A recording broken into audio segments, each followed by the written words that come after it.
श्री राम कथा जो मैंने कल सुनाई थी उसको हम आज आगे बढ़ा रहे हैं।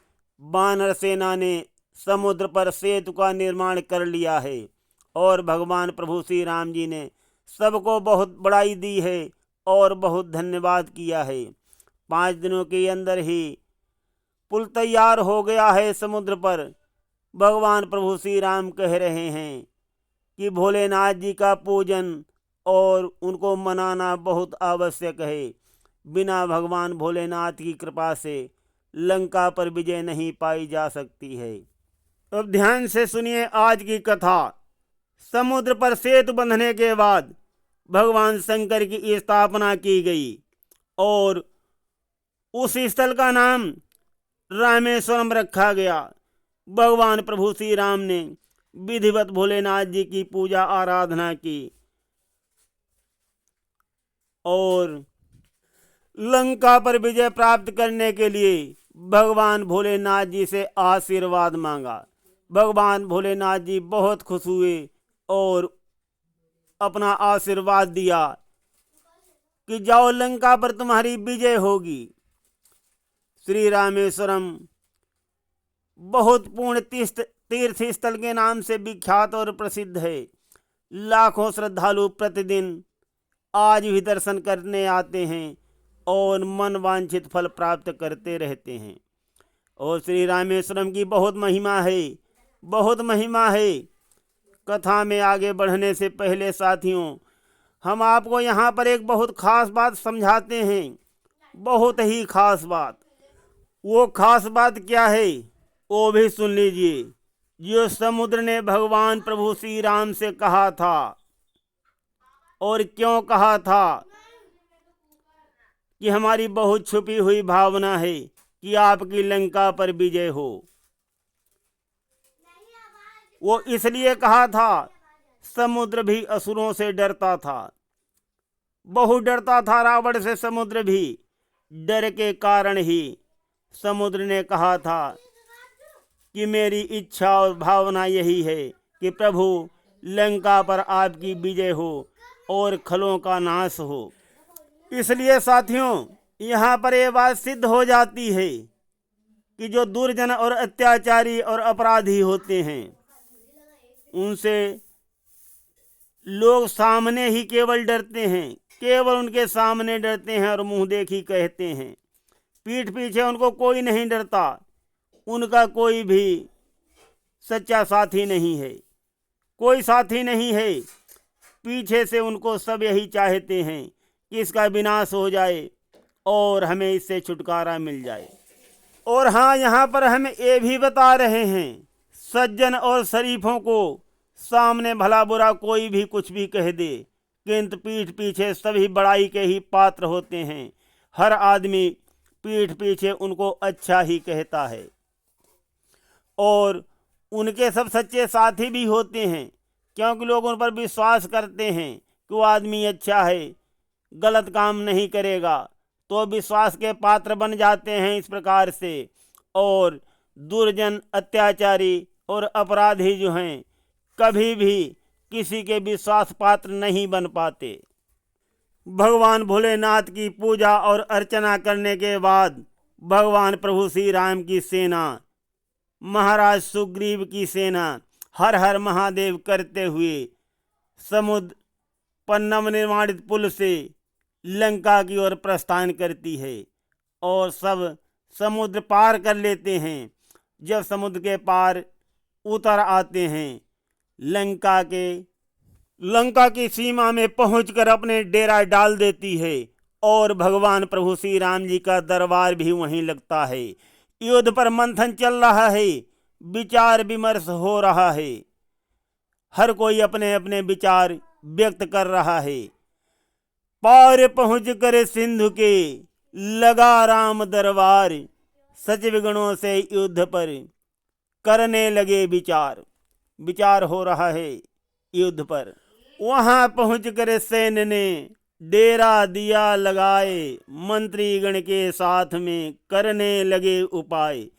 सब मिलकर प्रगट विचार करो, आगे कैसे क्या करना है, हो असुर रहित सारी पृथ्वी। सुरमुनि के दुख भी हरना है। क्यों लंकापति चुप बैठा है, क्या मन में उसने ठाना है। भयभीत हुआ है क्या मुझसे, या उसका मात्र बहाना है। भगवान प्रभु श्री राम जी सभी योद्धागणों से विचार विमर्श करते हैं और कहते हैं कि कैसे युद्ध प्रारंभ किया जाए। और लंका के चारों तरफ दरबार बंद हैं और रावण चुपचाप बैठा है। वो लड़ने क्यों नहीं आया, क्यों नहीं आया। हमारी सेना लंका में आ पहुंची है और वो विरोध करने भी नहीं आया, क्यों नहीं आया। विचार कर रहे हैं, क्या वो डर गया है मुझसे, या वो बहाना कर रहा है। हम आ पहुंचे हैं लंका में, वो नहीं युद्ध को आया है। लंका के द्वार बंद क्यों हैं, कुछ भेद ने इसका पाया है। अब सोच समझ कर बतलाओ, कैसे अब कदम बढ़ाना है। कौन द्वार है सुलभ मार्ग, ये भेद न अब तक जाना है। करुणा निधान रघुराई ने ये अपनी बात सुनाई है। भगवान सभी योद्धागणों से कहते हैं कि हम लंका में आ गए हैं और रावण ने लंका के द्वारों को बंद कर लिया है और वो नहीं आया है युद्ध करने के लिए। अब ये सोच समझ करके बतलाओ, अब कैसे हमको कदम बढ़ाना है और कौन सा द्वार जो है हमें प्रवेश के लिए सुलभ रहेगा। ये भी भेद हमने अभी तक नहीं जान पाया है। कहा विभीषण ने तभी सुनिए कृपा निधान, साधारण रावण नहीं तेज पुंज बलवान। विभीषण जी कहने लगे कि हे प्रभु, भगवान की बातों को सुनकर भक्त विभीषण कहते हैं कि प्रभु, रावण कोई साधारण आदमी नहीं है, बहुत ही बलवान है, बहुत बलशाली है, बहुत तेजधारी है। वो डरता नहीं है। जो द्वार बंद हैं लंका के, ये समझन लो डरता होगा।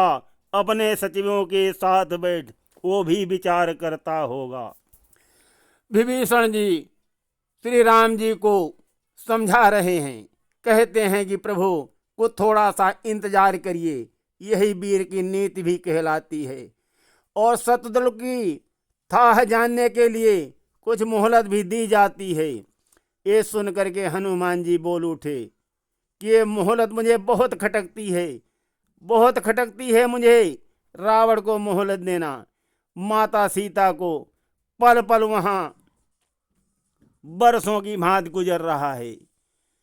पवन पुत्र जी आगे क्या कहते हैं कि हम वृक्षों और पहाड़ों से रावण का दुर्ग ढहा देंगे, सब द्वार तोड़कर लंका के अंदर जा प्रलय मचा देंगे। तब दशीस विवश होकर सन्मुख लड़ने आएगा, या विनती कर प्रभु चरणों में माँ सीता को दे जाएगा।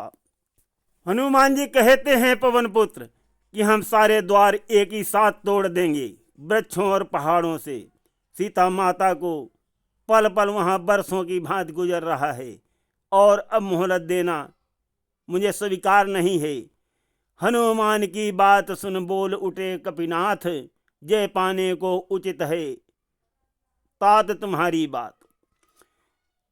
महाराज सुग्रीव कहते हैं, वानरपद सुग्रीव, कि हनुमान जी आपकी बात बहुत ही उत्तम है, फिर भी मेरी ये राय है, फिर भी मेरी ये सम्मति है, निज दूत प्रथम भेजा जाए, जो अरिदल के छलका बल का कौशल का पता लगा लाए।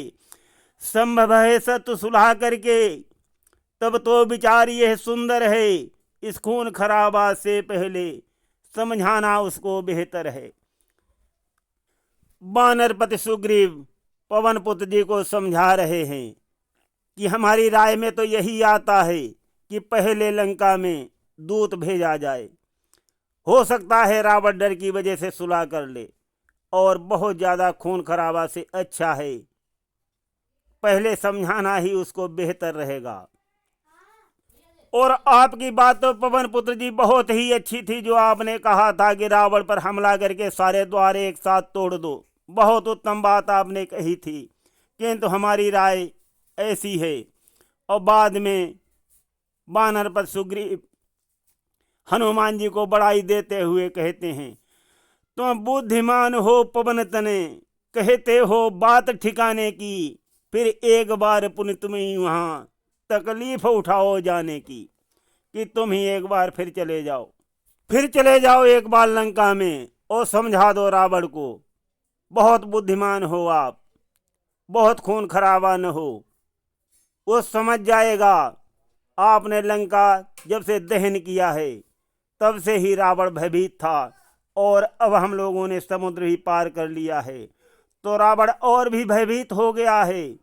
हो सकता है वो मान जाए तो बहुत ही अच्छा रहेगा। जैसे ही हनुमान जी ने वानरपत सुग्रीव की बात को सुना कि मुझे एक बार फिर लंका जाने के लिए कह रहे हैं, हनुमान जी बहुत खुशी हुए। कपिराई की ये वाणी सुन हनुमत को हर्ष अपार हुआ, सिर झुका दिया प्रभु चरणों में, पुण्य जाने को तैयार हुआ।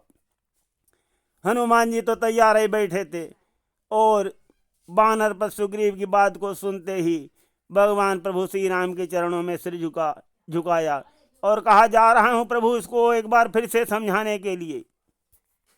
मेरे सिर पर एक बार फिर से प्रभु अपना हाथ रख दो। हनुमान जी की इस बात को सुनकर जामवंत जी उठ करके खड़े हो जाते हैं और कहते हैं कि मैं सहमत नहीं हूं हनुमान जी को ही पुनः लंका में भेजने के लिए। बोल उठे तब सभा में, है ये ठीक विचार, यदि हनुमत ही जाए तो मुझे नहीं स्वीकार। कि अगर हनुमान जी फिर से लंका में जाते हैं तो मुझे ये बात स्वीकार नहीं है, ये जामवंत जी कहने लगे। ये कहते हुए जामवंत जी आगे बात बढ़ाते हैं। क्या कहते हैं, असुरों को यही ज्ञात होगा, क्या सारा भार इसी पर है, जो बार बार यह आता है, सारा आधार इसी पर है। जामवंत जी कह रहे हैं कि असुर लोग यही समझेंगे, क्या सारा भार इसी के ऊपर है जो यही बार बार लंका में आ रहा है। इसलिए मैं ये सुझाव देता हूं, बहुत उचित सुझाव देता हूं, इस बार अंगद को भेजा जाए जो बहुत ही ज्ञानवान बलवान हैं। श्री जामवंत जी की इस बात को सुनकर अंगद के मन में बहुत खुशी अपार होती है और अपने स्थान पर उठ करके बालीपुत्र अंगद खड़े हो जाते हैं बहुत हर्ष के साथ। बाल इतने पुलकित हुए सुनकर अपना नाम, निज आसन पर खड़े हो प्रभु को किया प्रणाम। अंगद जी बहुत खुश हो गए अपना नाम सुन करके और अपने आसन पर खड़े होकर भगवान प्रभु श्री राम जी को प्रणाम करते हैं बहुत भाव विह्वल हो करके। भगवान प्रभु श्री राम जी क्या कहते हैं, प्रभु बोले, बाल इतने मुझको सुत के समान तुम प्यारे हो, संकोच यही मेरे दिल में सबकी आंखों के तारे हो। फिर दूत कार्य भी उचित नहीं, किष्किंधा के युवराज तुम्हें, कब सेना का संचालन ही शोभा देता है काज तुम्हें। भगवान प्रभु श्री राम जी अंगद से कहते हैं कि अंगद तुम मुझे बहुत प्रिय हो, इसीलिए मेरे दिल में संकोच हो रहा है। तुम सबकी आंखों के तारे हो और फिर दूत का कार्य भी तुम्हें मैं उचित नहीं समझता हूँ, क्योंकि तुम किष्किंधा के युवराज हो। कपियों की सेना का संचालन करना ही तुमको शोभा देता है। और ऐसे मधुर वाणी भगवान प्रभु श्री राम जी कहते हैं उस अवसर पर। भगवान प्रभु श्री राम जी की वाणी को सुनकर अंगद क्या कहते हैं, यह सुन अंगद ने कहा, सुनिए कौशलनाथ, आशीष का इस दास के धरो शीस पर हाथ। जिस जन पर कृपा नाथ की हो, भय निकट न उसके आता है। ओ निश्चय ही बड़भागी है, जे भी त्रिभुवन में पाता है। मैं ऐसी धाक जमाऊंगा उस रावण की राजधानी में, प्रभु का प्रताप बतलाऊंगा, पत्थर तैरे हैं पानी में। अंगद कहते हैं कि हे प्रभु, आप कोई संकोच मत करिए, मुझे आदेश दीजिए और मेरे सिर पर जो है अपना आशीर्वाद का हाथ रखिए। मैं बहुत ही बड़भागी हूँ, बहुत ही बड़भागी हूँ प्रभु। और जिसको आप आशीर्वाद देते हैं वो तीनों लोकों में विजयी होता है। और मैं रावण की राजधानी में ऐसी धाक जमाऊंगा, ऐसे उसको समझाऊंगा और आपका प्रताप बतलाऊंगा कि पत्थर भी पानी में तैर गए हैं। रावण समझ जाओ, संधि कर लो। बहुत अच्छी तरीके से समझाऊंगा प्रभु मैं रावण को। आगे अंगद कहते हैं, जिनसे हो कार्य जनार्दन का, इससे बढ़कर सम्मान नहीं। युवराज आपका दूत बने तो इसमें घटता मान नहीं। मैं भी समान बजरंगी के सेवा करने का इच्छुक हूँ। हे नाथ मुझे आज्ञा दे दो, लंका जाने का इच्छुक हूँ। ऐसे कह करके अंगद बहुत भावुक हो जाते हैं, बहुत भावुकता दिखाते हैं अपनी। सुनकर अंगद के वचन पुलक उठे रघुनाथ, दे विशेष बल शीस पर, रखा कृपा का हाथ लखन सिय रामचंद्र शंकर हरिओम। भगवान प्रभु श्री राम ने अंगद की विह्वलता को देख करके आशीर्वाद का हाथ अंगद के सिर पर फेरा और क्या कहते हैं, पुनि बोले, ये है ज्ञात मुझे, तुम वीर धीर सब लायक हो, बलवान बाप के बेटे हो, व्यवहारशील गणनायक हो। कुछ धर्मनीति कुछ राजनीति यह रावण को सिखला देना। बलवीर जहाँ तक संभव हो सब झगड़ा ही निपटा देना। ऐसे कह करके अंगद को भगवान प्रभु श्री राम जी तरह तरह से समझाते हैं। बाल इतने चलने लगे झुका चरण में मात, तभी विभीषण ने कहा सुनिए मेरी बात। कहे देना लंकेश से मेरा यह संदेश, पद प्रहार कर बंधु पर फिर देता उपदेश। मैं मूर्ख ही अब सही, वो तो है गुणवान, कैसे लंका नगर का करता है कल्याण। और भेद की बात जो कहे देना समझाए, एक विभीषण मात्र ही तर्पण को रह जाए। ऐसे भक्त विभीषण जी अंगद से कहते हैं कि मेरा भी संदेश रावण को पहुंचा देना और कह देना रावण से कि असुरों में मैं ही केवल एक तर्पण के लिए बचूंगा, मैं ही सबका तर्पण करूंगा। इस प्रकार से भक्त विभीषण जी अंगद को रावण के लिए संदेश भेजते हैं और सब मिलकर के बाल तने को संधि पत्र दे करके विदा करते हैं। अंगद जी लंका के लिए संधि पत्र लेकर प्रस्थान करेंगे। आज हम